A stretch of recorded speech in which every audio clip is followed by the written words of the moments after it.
My name is Mark Hodes. I'm founder and CEO of ForeverCar. ForeverCar, a mission-based company, and we are solely focused on cleaning up an industry that does not have a good reputation. It's the auto repair industry. First, how we got started. Like most founders, there's an aha moment where things click, you see the opportunity, you mobilize. Mine was a little different. Mine would be characterized as an "are you kidding me" moment.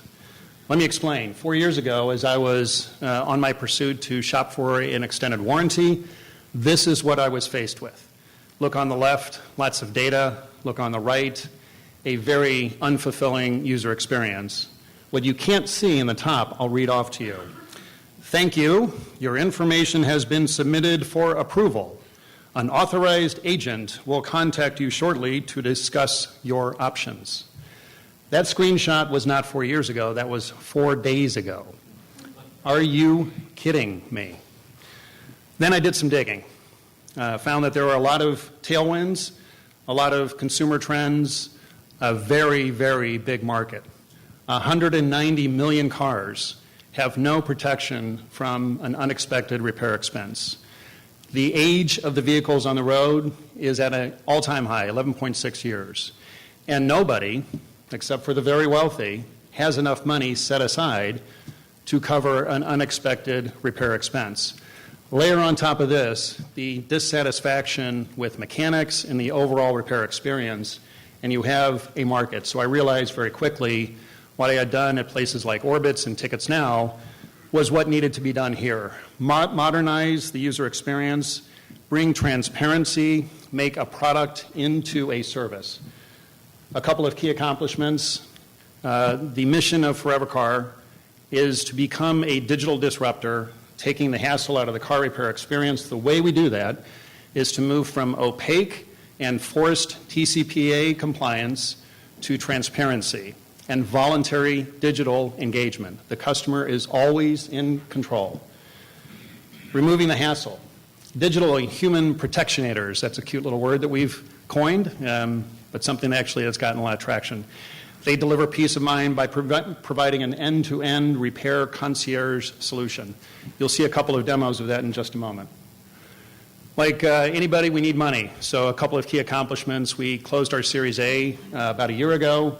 We had a follow-on debt and equity round we just completed a week ago. And we have two incredible partners that anchor our partner strategy, CUNA Mutual Group, Liberty Mutual. We have access to over 100 million consumers through these distribution channels. Last year, proud winner of the Chicago Innovation Award amongst over 600 entries. And most importantly, and what we're most proud of, our customers say good things about us, very publicly. 4- and 5-star rating, 600 and counting. Let's show you our product and work. What we have done recently in order to scale the business is to take a human digital or human sales agent and digitize that using Facebook Messenger and bot technology. The first use case here, I'm going to show a Liberty Mutual customer interacting with our platform. Now what they're going to do is offer vehicle information. The only thing we need to get a quote, year, make, model, mileage, and zip code. So we get the information from the consumer. We spit back out to them a price quote that they can interact with directly in Messenger. We also have added some features on this particular use case that enables a consumer to get additional product information, equip them to deal with the important task of shopping and buying an extended warranty. Next, our mobile-first application. The virtual agent will coordinate roadside assistance for a customer who's broken down on the side of the road.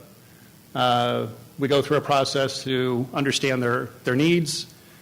We dispatch a tow truck given GPS parameters.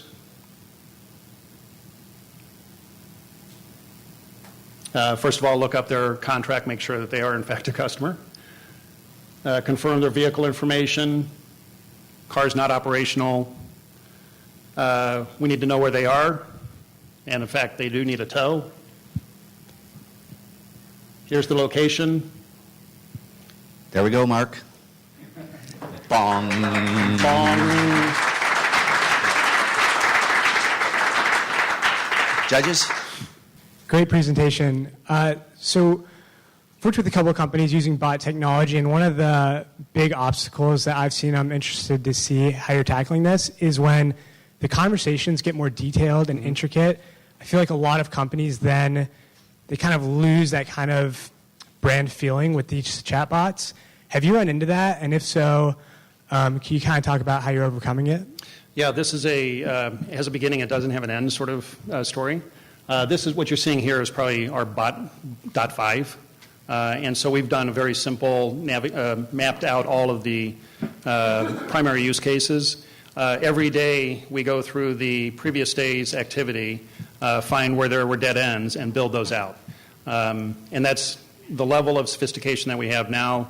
As you kind of saw, a lot of this needs to be plugged into the back end so that we can tap into our partner networks for repair centers and tow trucks. And so that's been accomplished. Now it's just mapping all of the conversations. There will be occasions, of course, when we have to have a human being, and there's always going to be somebody on the line, if you will, from our side of the fence. Yeah, great presentation, by the way. Can you talk a little bit about the money and how the math works? Sure. How does the customer pay? How does the service provider get paid? And how much do you guys get paid? So there's the insure, essentially, and then there's, which is the premium, and then we mark it up to make money, and we have to cover acquisition costs. In the typical model, there's a very, very large churn percentage, 40 to 50%. We've been able to maneuver that down to about 25%. So we have to cover those expenses, of course, operating expenses. So it's a markup. The consumer pays typically on a payment plan. The industry is fixated on accelerating the payments from the consumer. So, for example, if it's a 4-year contract, you collect from the consumer over 24 months, which is crazy.